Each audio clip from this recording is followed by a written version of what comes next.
તો અમદાવાદમાં પોલીસે ડિટેન કરેલા ટુ વ્હીલરમાં આગ લાગી હતી, જ્યાં એક સાથે 34 ટુ વ્હીલર સળગીને ખાખ થયા છે।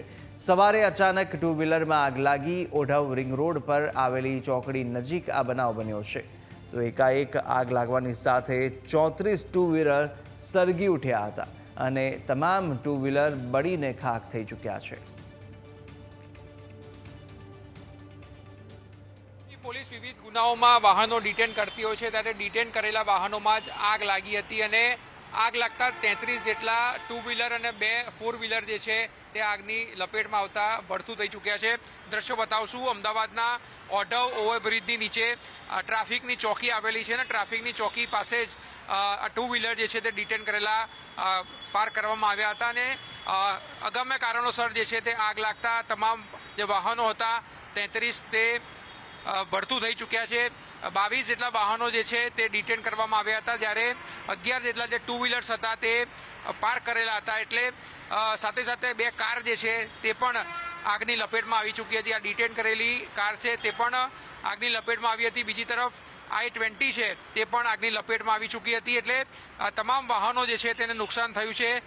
ત્યારે સૌથી મોટો સવાલ એ છે કે આગ કઈ રીતે લાગી। અમદાવાદ ટ્રાફિક એસીપીનું કહેવું છે કે કચરો વાળતા અથવા તો અગમ્ય કારણોસર જે છે તે બીડી અથવા તો અન્ય વસ્તુઓ નાખતા જે છે તે આગ પ્રસરી હતી અને હાલ તો આ આગ ઉપર કાબુ જે છે ફાયરની 2 ફાયર ફાઇટર દ્વારા મેળવી લેવામાં આવ્યો છે। ત્યારે ઓઢવ પોલીસ સ્ટેશન આ સમગ્ર મામલે તપાસ કરી રહી છે કે આગ જે છે તે કઈ રીતે લાગી હતી, પરંતુ દ્રશ્યોમાં જોઈ શકો છો કે જે ટુ વ્હીલર છે તમામ એ બળીને ખાખ થઈ ચૂક્યા છે।